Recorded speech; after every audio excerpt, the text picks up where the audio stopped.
Matius 21 ayat 9 sampai 11. Mari kita baca bersama-sama. 1, 2, ya. Dan orang banyak yang berjalan di depan Yesus dan yang mengikutinya dari belakang berseru katanya, Hosana bagi anak Daud. Diberkatilah dia yang datang dalam nama Tuhan. Hosana di tempat yang maha tinggi. Dan ketika ia masuk ke Yerusalem, gemparlah seluruh kota itu dan orang berkata, siapakah orang ini? Dan orang banyak itu menyahut, inilah dia Nabi Yesus dari Nazaret di Galilea. Apa artinya Hosana? Save us now. Selamatkanlah kami sekarang. Itu artinya. Ketika Tuhan memasuki Yerusalem, save us now, selamatkan kami. Yesus dengan mantap, di sini penyerahan penuh, di sana kebencian penuh. Itulah sebabnya ketika kematian di Jumat Agung terjadi, itu bukan tragedi sejarah. Itu bukan sesuatu yang tidak bisa dielakkan Yesus. Memang dia datang untuk mati. Memang saat yang paling serius dan paling mengerikan dalam sejarah hidup manusia sejak dunia dicipta sampai dunia berakhir, bagi saya adalah hari ini, Jumat ini. Karena apa?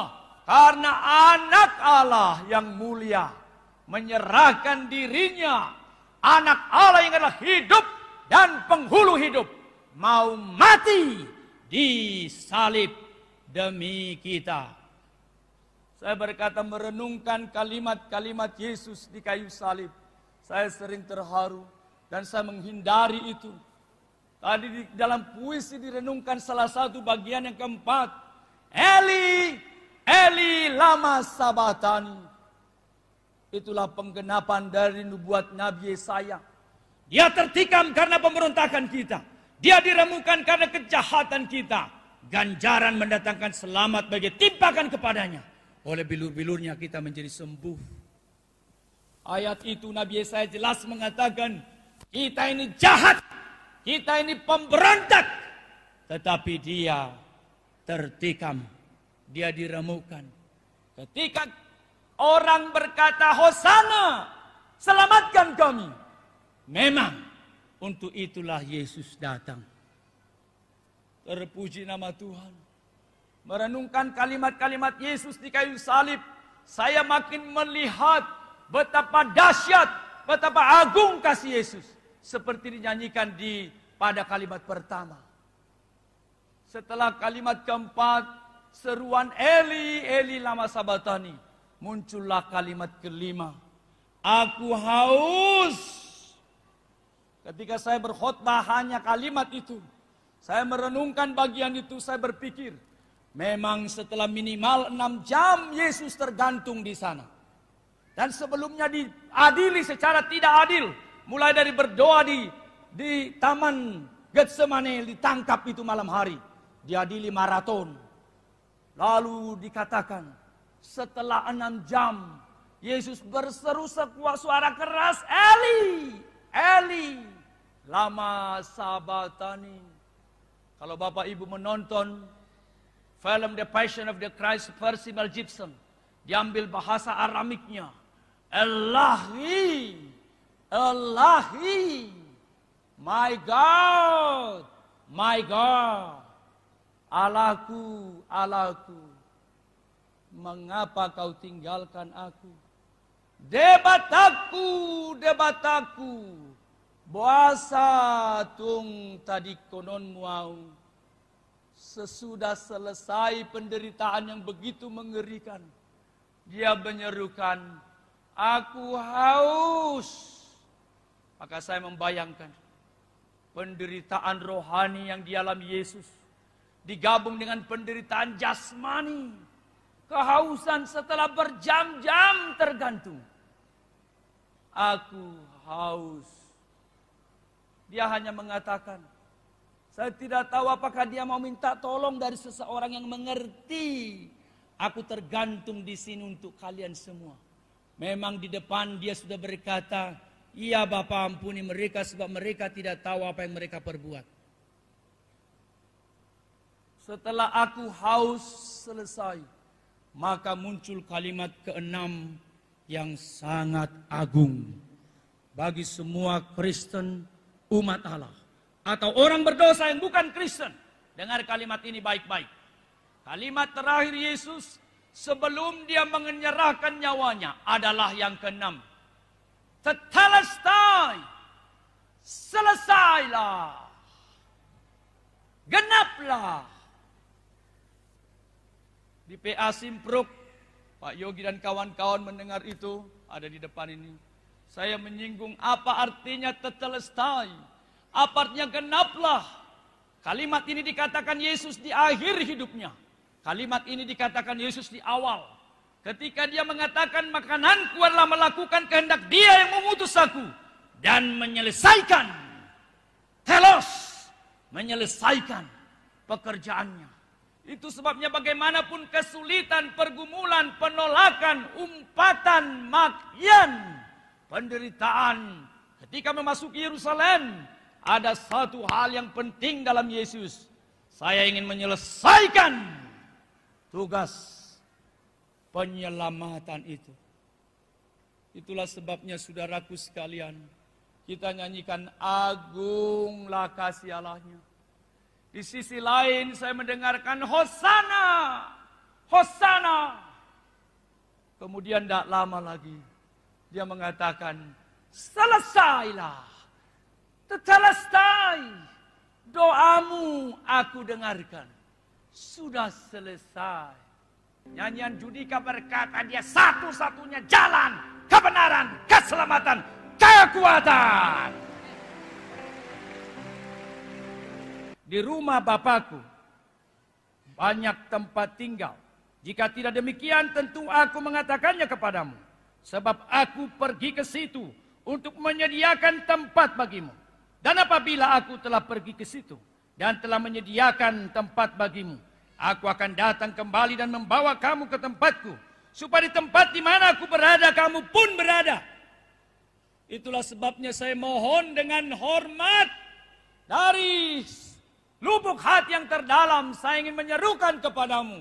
Jangan pernah ragukan kuasa kasih Kristus yang sanggup mengampuni engkau, yang sanggup melepaskan engkau dari murka yang akan datang.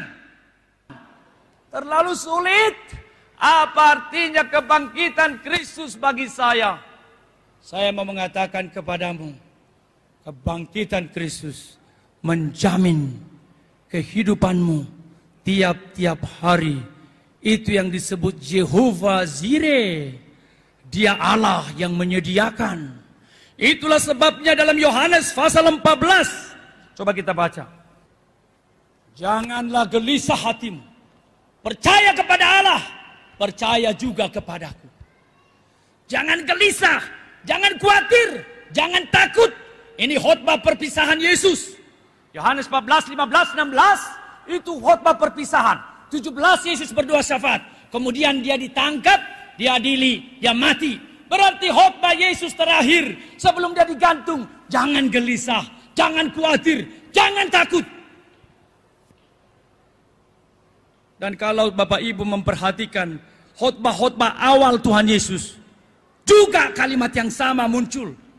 Salah satu khotbah awal Tuhan Yesus adalah Jamitadolok, khotbah di bukit. Itu terkenal.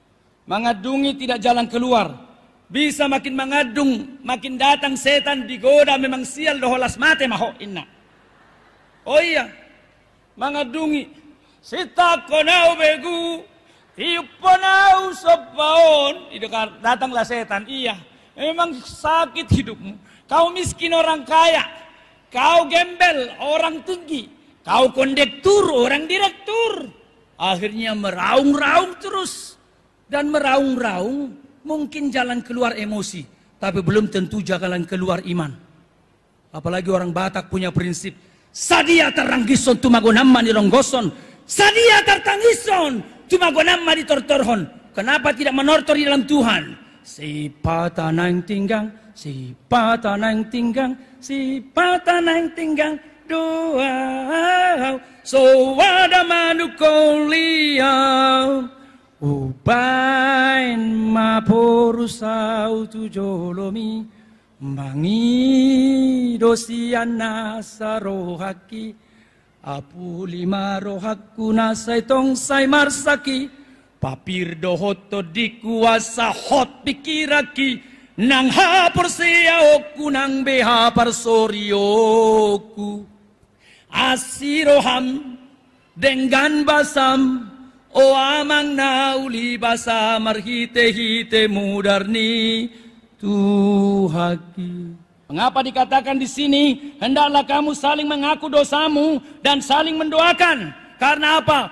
Bisa juga penyakit datang, Tuhan kirimkan untuk menegur kita. Maka ketika kita mengalami seolah-olah kita dulu sombong, seolah-olah kita tidak perlu Tuhan, seolah-olah dengan uang, dengan kekuatan semua bisa kita lakukan. Sampai tiba satu penyakit, akhirnya kita berkata, ternyata saya tidak bisa sendiri, saya butuh Tuhan.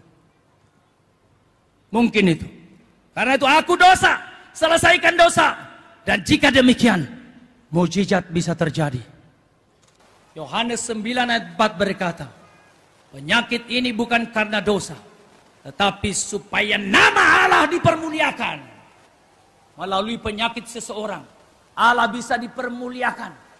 Melalui sehat seseorang, Allah dipermuliakan. Yang jelas, bukan karena Allah tidak sanggup menyelesaikan penyakit. Kristus jaminan atas keselamatan, atas pemeliharaan tiap hari, atas kuasa atas dosa, atas kuasa penyakit. Karena itu jalani hidupmu bersama Kristus. Kalau toh Tuhan panggil, katakan, manghulu manang mate di debata maau. Amin. Mari kita berdoa.